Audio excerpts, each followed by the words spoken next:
श्रीशिवः साधु साधु महादेवी पृष्ठम् सर्वजगद्धितम् पुरा नारायण श्रीमान् लोकरक्षापरायणः क्षीराब्धौ सुचिरम् कालम् साम्बमूर्तिधरम् शिवम्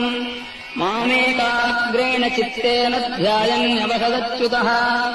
तपसा तस्य सन्तुष्टः प्रसन्नोऽहम् कृपावशात्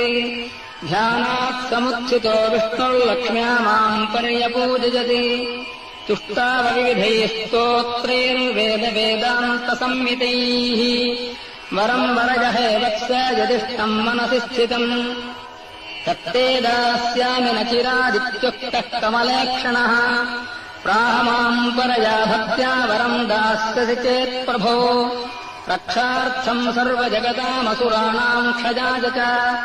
सार्वात्मयोगसिद्ध्यर्थम् मन्त्रमेकम् ममादिश इति सम्प्रार्थितस्तेन माधवेनाहमम्बिके सञ्चिन्त्यानुत्तमम् स्तोत्रम् सर्वेषाम् सर्वसिद्धितम् नटेश नाम साहस्रमुक्तवानस्मि विष्णवे तेन जित्वा सुरान् सर्वान् रक्ष सकलम् जगति सार्वात्म्ययोगसिद्धिम् च प्राप्तवानम्बुजेक्षणः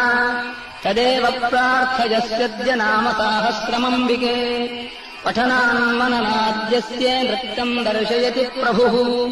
सर्वपापहरम् पुण्यम् सर्वरक्षाकरम् नृणाम्।